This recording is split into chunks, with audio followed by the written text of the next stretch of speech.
راولپنڈی میں گزارے ہوئے ماہ و سال کو یاد کرتا ہوں تو یوں لگتا ہے جیسے وہ سب ایک خواب تھا۔ اس وقت مجھے ایسا لگتا تھا یہ خواب کبھی ختم نہیں ہوگا۔ کالج کے بعد رات گئے تک میں دوستوں کے ہمراہ کبھی کالج روڈ کے زمزم کیفے، کبھی صدر کی کتابوں کی دکانوں، کبھی برلاس ہوٹل اور کبھی کامران ہوٹل میں چائے کی محفلوں میں وقت گزارتا۔ ان محفلوں میں ہماری گفتگو کا محور کتابیں اور ادیب ہوتے، یا پھر سیروز، اوڈین اور پلازا سینما پر آنے والی نئی انگریزی فلموں پر گفتگو ہوتی۔ گھر کا ماحول بھی کتابوں کے ذکر سے آباد تھا۔ انگریزی، اردو اور پنجابی کی نثر اور شاعری کی کتابیں ہمارے گھر کی لائبریری میں تھیں۔ یہ وہ زمانہ تھا جب مختلف شہروں میں نیشنل سینٹرز تھے جہاں ہر روز کوئی نہ کوئی تقریب ہوتی، کبھی مشاعرہ، کبھی مباحثہ، کبھی سیمینار۔ انہی دنوں میری شناسائی پنجابی کی ایک ایسی کتاب سے ہوئی جس نے مجھے چونکا دیا تھا۔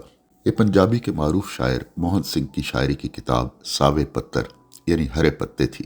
مختصر سائز کی اس کتاب میں چھوٹی بڑی 42 نظمیں تھیں جو اپنے اسلوب، صوتی اور بصری امیجز، جذبوں سے چھلکتے ہوئے لفظوں، اپنی مٹی کی مہک میں سانس لیتے منظروں اور گہرے سماجی شعور میں گندی شاعری تھی۔ اسی کتاب میں موہن سنگھ کی ایک خوبصورت نظم بچہ تھی۔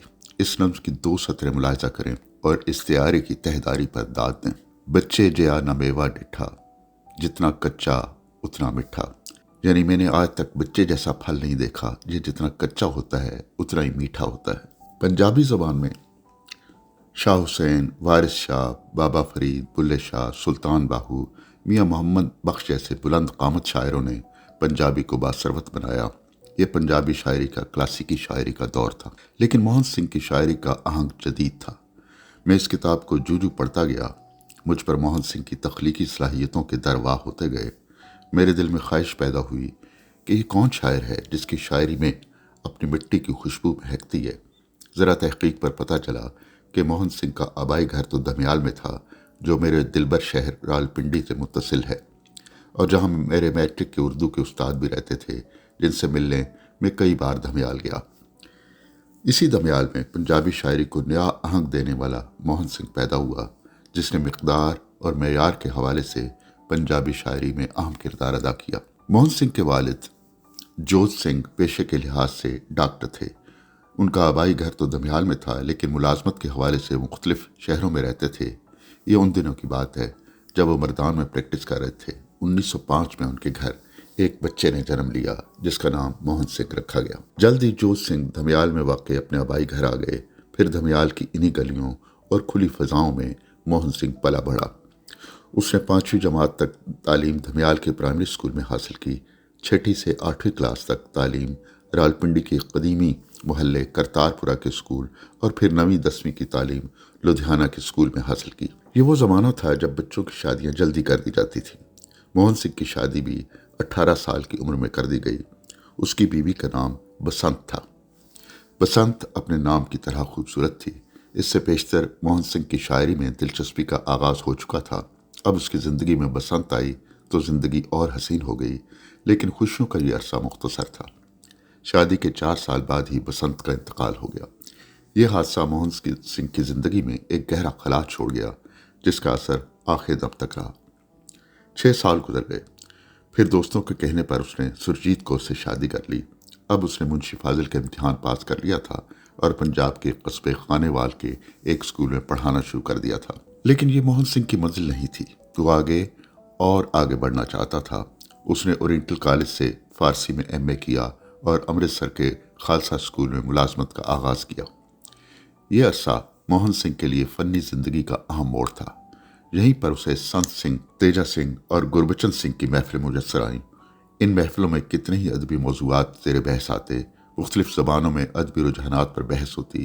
یہیں پر اسے مغربی ادب کو پڑھنے کا موقع ملا، جس کے اثرات اس کی شاعری میں بھی دیکھے جا سکتے ہیں۔ موہن سنگھ کی شاعری کا آغاز ایک رومانوی شاعر کے طور پر ہوا، جس میں جذبوں کی شدت اور ٹوٹ کر چاہنے کی کیفیت ہے، لیکن جوں اس کا فنی سفر آگے بڑھا، اس کی شاعری میں ترقی پسندی کا رنگ غالب آنے لگا۔ موہن سنگھ بجا طور پر جدید پنجابی شاعری کا ایک اہم نام تصور کیا جاتا ہے۔ اس کی نظمیں پڑھتے ہوئے کبھی افسانے اور کبھی ڈرامے کا گمان ہوتا ہے۔ موہن سنگھ کی ایک ایسی نظم امبی دے بوٹے تھلے आम के दरख्त के नीचे है। एक बूटा अंबीदा कर साड़े लगानी, जिस थल्ले बेनानी सुरगां विच रहनानी, की इसदा कहनानी वेड़ दागे नानी, पर माही बाजूनी परदेसी बाजूनी, ए मैनू वड़दा है ते खट्टा लगता है। आम का एक दरख्त हमारे घर में है जिसके नीचे बैठना जन्नत में बैठने के मुतरादिफ है। इसके बारे में क्या कहूँ, ये तो हमारे सहन का जेवर है, लेकिन मेरा महबूब परदेस में है और उसके बगैर ये दरख्त मुझे काटता भी है और खट्टा भी लगता है। ये एक तवील नज़्म है जिसमें गीत का आहंग और मासूम जज्बों की खूबसूरत अक्कासी है। मोहन सिंह की नज़्म रब का शुमार उसकी चंद बेहतरीन नज़मों में होता है। ये एक तवील नज़्म है जिसमें खोज और उसके रास्ते में आने वाली रुकावटों का जिक्र है। इसकी चंद सतरें मुलाहिजा करें। रब एक गुंजलदार बुझारत, रब एक खोरक तंदा, खोल लग्या पेचिस्ते, काफर हो जाए बंदा, काफर होनू डर के जुग। अब मोहन सिंह बतौर शायर मशहूर हो चुका था, लेकिन पंजाबी ज़बान की तरवीज के लिए कुछ मुख्तलिफ करना चाहता था। तब उसने पंजाबी के मारूफ रसाले पंज दरिया का आगाज़ किया, जिसका पंजाबी अदबी रसालों में एक अहम मकाम है। मोहन सिंह की बेकरार रूह अब भी मुतमईन न हुई तो उसने 1939 में नौकरी छोड़कर लाहौर में अपने इशाअती इदारे का आगाज़ किया। ये इदारा कामयाबी से चलता रहा, हत्ता कि 1947 की तक़सीम का साल आ गया।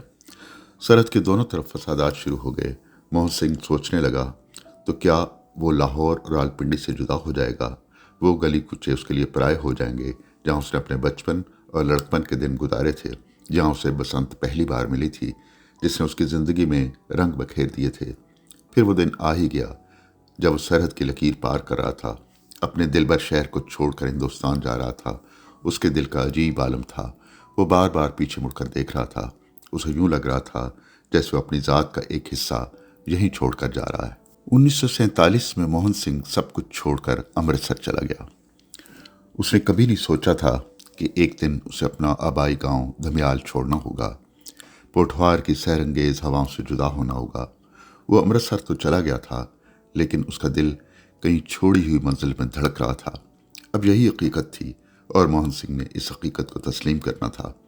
उसने लाहौर से पब्लिशिंग का कारोबार अमृतसर मुंतकिल कर लिया था, लेकिन कोशिश के बावजूद अमृतसर में कारोबार जम न सका। तब उसने फैसला किया कि वो लुधियाना चला जाए। उसने अपने साजो सामान समेटा और लुधियाना चला गया और फिर वहीं का होकर रह गया। लुधियाना आकर भी उसके दिल की बेकरारी न गई। उसे लाहौर की याद आती तो वो खुद ब खुद मुस्कुरा उठता। कैसा शहर था, जिंदगी से भरपूर। इस शहर ने उसे बहुत कुछ सिखाया था। लाहौर को याद करते करते उसकी नज़रों के सामने अमृता प्रीतम का चेहरा आ जाता, जो उसे लाहौर में मिली थी और जो उसे पहली नज़र में ही अच्छी लगी थी। वो भी पंजाबी में शायरी करती थी। अमृता की आंखों में एक अजीब सी रोशनी थी जो देखने वाले को मशहूर कर देती थी। मोहन सिंह ने पहली बार अमृता को देखा तो उसकी जानिब खिंचता चला गया। दोनों की उम्रों में बहुत फ़र्क था। मोहन सिंह अमृता से उम्र में बड़ा था, लेकिन कहते हैं मोहब्बत उम्र और मर्तबे को खातिर में नहीं लाती। मोहन सिंह की कोशिश होती कि जब भी कोई मौका मिले वो अमृता से मिले और उससे ढेरों बातें करे। उस वक्त तक मोहन सिंह पंजाबी ज़बान में एक बड़ा नाम बन चुका था। मोहन सिंह ने अमृता प्रीतम के लिए चंद नज़में भी लिखीं। यूं दोनों के ताल्लुक़ की बातें ज़बान ज़द-ए-आम हो गईं, लेकिन ये यकतरफ़ा मोहब्बत थी, क्योंकि अमृता तो पहले ही साहिर लुधियानवी के शहर में गिरफ्तार थी। आखिर एक रोज़ अमृता ने हिम्मत करके मोहन सिंह को साफ साफ बताने का फैसला किया।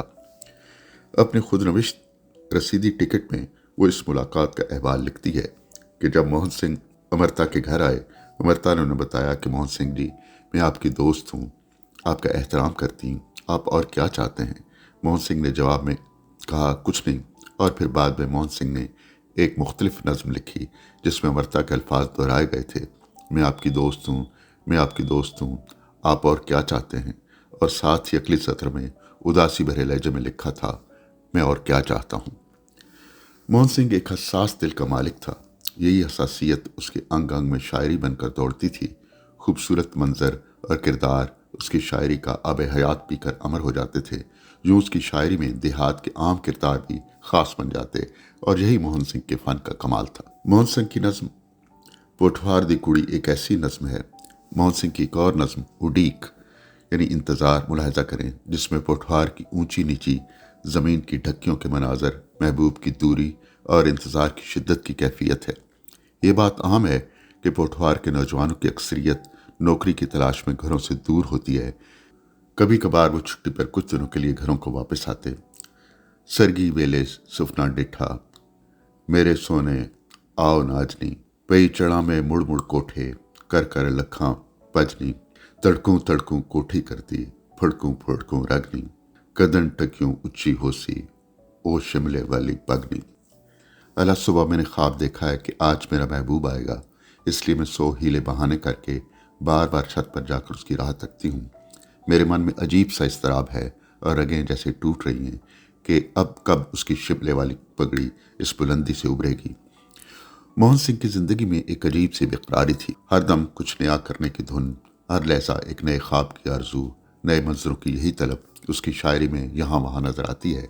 मोहन सिंह की मनपसंद जिंदगी का अक्स उसकी खूबसूरत नज़्म हवादा जीवन यानी हवा की जिंदगी में नजर आता है। दे हवादा जीवन सानू सदा खोज विच रहिए, हर दम तलब सजंदी करिए, ठंडे कदे न पईए, इको साए पजदे जाइए, किसे पड़ा न लईए, देख मुलायम सेज फुलां दी तरना मार न बईए, सो रंगां दे विचों लंघ के फिर भी बेरंग रहिए, जे कोई बुलबुल हाका मारे, कन विच उंगलां दईए, जो एक कंडा पल्ला पकड़े, छिड़िए ते नस पईए, दे हवा दा जीवन सानू सदा खोज विच रहिए। हमें हवा का जीवन दो कि सदा मतलाशी रहें, हमा वक्त महबूब की तलब में रहें, पहाड़ों को सर करें, एक ही आन में चलते रहें, कहीं पड़ाव न डालें, जिंदगी की आसाइश देख कर सुस्त कदम होकर बैठ न जाएं, 100 तरह की रंगीनी से गुजर कर भी बेरंग रहें। अगर कोई बुलबुल भी आवाज दे तो कान न धरें, और अगर कोई कांटा दामन से उलझ जाए तो दामन छुड़ाकर भागते बने। हमें हवा का जीवन दो कि सदा मतलाशी रहें। मोहन सिंह का तख्लीकी वफूर शेरी सांचों में ढलता रहा और वो नित नई तख्लीकात मंजर-ए-आम पर लाता रहा। शेरी मजमूओं के अलावा वो बाकायदगी से अपना अदबी रसाला पंज दरिया भी निकाल रहा था। मोहन सिंह के अंग अंग में पंजाब बसता था, जो 5 दरियाओं की सरजमीन है। इन दरियाओं में एक दरिया दरियाए चनाब है, वही चनाब जिससे पंजाब की मशहूर रूमानी दास्तानें सोनी महिवाल और हीर रांझा वाबस्ता हैं, जो पंजाब के गांव की चौपालों में अब भी गाई जाती हैं। मोहन सिंह को अपने पंजाबी होने पर नाज था। उसकी ख्वाहिश थी कि उसकी मौत के बाद उसके जिस्म की निशानियाँ गंगा जमुना के बजाय चनाब के पानियों में बहाई जाएं, जो सोनी और हीर की रूहें अब भी बेकरार फिरती हैं। मौत के बाद भी पंजाब की रवायत से जुड़े रहने की तमन्ना मोहन सिंह की नज़्म चनाब यानी चनाब में नजर आती है। मेरे फुल चना विच माने, मैं शायर मेरे फुल साहवे, कदर इना दी कोई आशिक पावे, गंगा बाम निकी जाने, मेरे फुल चना विच पाने, रूआं हीर ते सोनी दियां, फिरन चना दे अंदर पईयां, पैर दुआं दे वाने, मेरे फुल चना विच पाने। मोहन सिंह की हंगामा खेज जिंदगी आखिर एक उदास तन्हाई में बदलती गई। दिन को वो दुनिया के धंधों में मसरूफ़ रहता, लेकिन जब शाम पड़ती और वो तन्हा होता तो उसे अपना पोठवार और उसके गली कूचों में बताए हुए दिन रात बेतरह याद आने लगते। उसे दरियाए सवां के किनारे गर्मियों की शामें याद आती तो पूरे की ठंडी हवाओं का लम्स अपने गालों पर महसूस करता। तब उसे अपने बसंत की याद आती, बसंत जो पोठवार की खुश रंग फिजाओं में परवान चढ़ी थी, जो उसकी ज़िंदगी में कौसे कज़ा की तरह आई थी, उसकी ज़िंदगी में रंग बखेरे थे और फिर एक रोज़ चुपके से अजल की वादी में उतर गई थी, जहाँ जाकर कोई वापस नहीं आता। लुधियाना के घर में अकेला बैठा मोहन सिंह अक्सर सोचता, ज़िंदगी का मेला भी कितना मुख्तसर है। अभी अभी तो सूरज पूरी आबोताब से चमक रहा था, कैसी रौनक थी, कैसी खुशियाँ थीं, कैसे रंग थे, और फिर देखते देखते शाम का अंधेरा फैल गया और रुखसत का वक्त आ पहुँचा।